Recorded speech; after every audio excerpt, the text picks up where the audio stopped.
జగన్మోహన్ రెడ్డి పాలన from the బిగినింగే day వన్నే విధ్వంసంతో start అయింది. అతను ప్రమాణ స్వీకారం చేసినటువంటి 2019 మే 30వ తారీఖు ఆ రోజు ఇందిరాగాంధీ మున్సిపల్ స్టేడియంలో ఆయన అమరావతిలో పనులు ఆపేయండి అని విధ్వంసంతో స్టార్ట్ చేశాడు.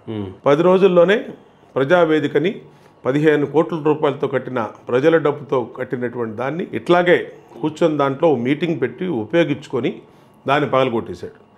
అక్కడ ఎక్కడైతే అతను విధ్వంసంతో స్టార్ట్ అయిందో అక్కడి నుంచి రాష్ట్రం మొత్తం నాశనం అయిపోయింది. ఒక క్యాపిటల్ని 30-40% పనులు పూర్తి చేసినటువంటి చంద్రబాబు గారు ఇతను 151 సీట్లు వస్తే అంత పెద్ద పర్సంటేజ్ ఓటింగ్ వస్తే ఇతను దాన్ని పూర్తి చేయలేకపోయాడు. పూర్తి చేయలేక చేతగాని వాగుడు వాగి ఒక క్యాపిటల్ బదులు 3 క్యాపిటల్ అన్నాడు. 3 క్యాపిటల్స్ అని తీసుకెళ్ళి ఇష్టారీతిన మొత్తం నాశనం చేశాడు. విశాఖపట్నం క్యాపిటల్ అని చెప్పి అక్కడ 40,000 ఎకరాల భూములు దోచేశాడు. అట్లాగే కర్నూలు వాసులను మోసం చేశాడు. అంతా కూడా ఎక్కడ చూసినా 1 కిలోమీటర్ రోడ్డు ఎక్కిపోవటం కానీ, ఒక అభివృద్ధి పనులు జరగటం కానీ, ఒక సాలిడ్ ఎసెట్ అనేది, ఒక క్రియేషన్ అనేది, ఎసెట్ క్రియేషన్ అనేది 2019-24 మధ్య ఎక్కడ జగన్మోహన్ రెడ్డి పరిపాలన జరగలేదు. కాబట్టి ఇది ఒక విధ్వంసకరమైన పరిపాలన.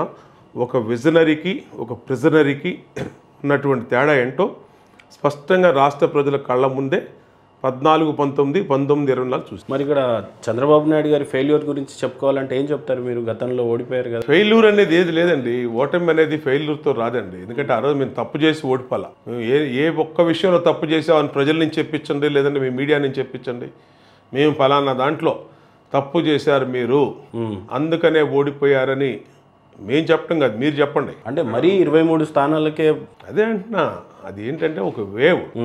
నేను చెప్పాను కదా ఇందాక, నిజం గడప దాటక ముందే అబద్ధం ఊరు దాటింది అని పాత సామెత, పెద్దల సామెత.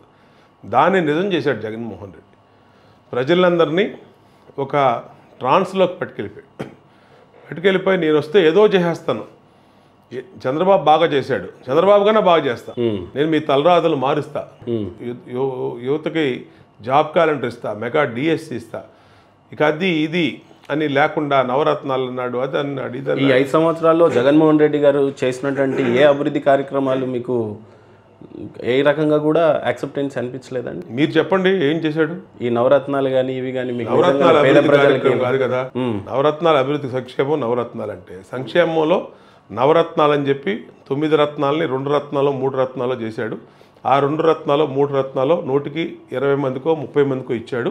100 మంది దగ్గర జగన్మోహన్ రెడ్డి ట్యాక్సులు పెంచి ఇంటి పన్నులు పెంచాడు, చెత్త పన్నులు వేశాడు, కరెంట్ ఛార్జీలు పెంచాడు, నిత్యావసరకులు పెంచాడు, పెట్రోలు, డీజిలు, గ్యాస్ అన్నీ కూడా ఈ రాష్ట్రంలో పక్క రాష్ట్రం కన్నా, తెలంగాణ కన్నా, తమిళనాడు కన్నా, కర్ణాటక కన్నా ఈ రాష్ట్రంలో అన్నీ పెరిగిపోయినాయి. ఎందుకు పెరిగినాయి? జగన్మోహన్ రెడ్డి బాధుడు వల్ల. అతనే చెప్తున్నాడు 2,55,000 కోట్లు నేను బటన్ నొక్కి ప్రజలకు ఇచ్చానంటున్నాడు. నువ్వు 2,55,000 కోట్లు ఇచ్చావు, మరి 13 లక్షల కోట్లు అప్పులకి తీసుకెళ్ళావు రాష్ట్రాన్ని. కానీ గతంలో ఏ ముఖ్యమంత్రి చేయాలన్నంత స్పీడ్గా పోర్ట్లు కంప్లీట్ చేశాను, హైవేస్ కంప్లీట్ చేశాను. మరీ ముఖ్యంగా విజయవాడలో చెప్పినట్లయితే ఫ్లైఓవర్స్ ఎక్కువగా నా హయాంలోనే పూర్తయ్యాయి.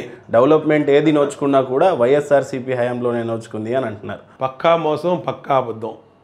ఒక్కసారి శాంక్షన్ డేట్ చూసుకోండి, పనులు మొదలుపెట్టిన డేట్ చూసుకోండి, ఆ రోజు వచ్చిన ఆర్డర్స్ చూసుకోండి, కేంద్రం అప్రూవల్ చేసిన డేట్లు చూసుకోండి. అన్నీ కూడా తెలుగుదేశం టైంలో అయినటువంటి ఈయన వచ్చినాక పనులు పూర్తయినాయి. కట్టిందామో కష్టపడిందామో చంద్రబాబు గారు, రెబ్బన్ కట్ చేసిందామో ఈయన, చెప్పుకుంటుందామో పేరు ఈంది. అంతే తప్పితే మీరు చెప్పండి. ఈ రాష్ట్రంలో మేము ఉన్నాం, మేము చెప్తాం. గోదావరి కృష్ణా నది అనుసంధానం చేసింది తెలుగుదేశం, చంద్రబాబు గారు. పోలవరం 71% పూర్తి చేసింది చంద్రబాబు నాయుడు గారు. ఈ రాష్ట్రంలో పరిశ్రమలు, ఇన్వెస్ట్మెంట్స్, అలాగే ఇండస్ట్రీస్, ఐటీ కంపెనీలు తెచ్చింది చంద్రబాబు గారు. నువ్వేం తెచ్చావు చెప్పు. బట్ అత్యధికంగా పోలవరంలో అవినీతి జరిగింది, 75% జరగనలేదు. స్పిల్ వెల్స్ అన్నీ కూడా ప్రాపర్గా నిర్మించలేదు. కాంట్రాక్టుల మీద కమిషన్లు దోచుకోవడానికి చంద్రబాబు నాయుడు గారు తొందరగా ఈ ప్రాజెక్ట్ పూర్తి అవ్వాలి, నా కమిషన్ ముందే ఇచ్చేయాలని చెప్పి జగన్మోహన్ రెడ్డి గారు ఆరోపించారు బహిరంగ వేదికల్లో. దీన్ని ఏ రకంగా తీసుకు ఇలాంటి సొల్లు మాటలు చెప్పే విజయం సాధించి నేనేం చెప్తున్నా, ఇది మన ప్రాజెక్ట్ కాదు, కేంద్రం ప్రాజెక్ట్. దీని మీద పీపీ అథారిటీ ఉంటుంది, పోలవరం ప్రాజెక్ట్ అథారిటీ ఉంటుంది. ఒక ఆంధ్రప్రదేశ్ డిసిషన్ ఏమి ఫైనల్ కాదు. ప్రతి బిల్లు, ప్రతి వర్క్ అక్కడ ఏది పెట్టినా వాళ్ళు స్క్రూటినీ చేసి పెడతారు. కాబట్టి 100% నిధులు పోలవరం ప్రాజెక్టుకి కేంద్రం ఇచ్చిన నిధులు. దాంట్లో ఏ విధంగా చంద్రబాబు గారు చేయగలుగుతాడు? చేయలేడు.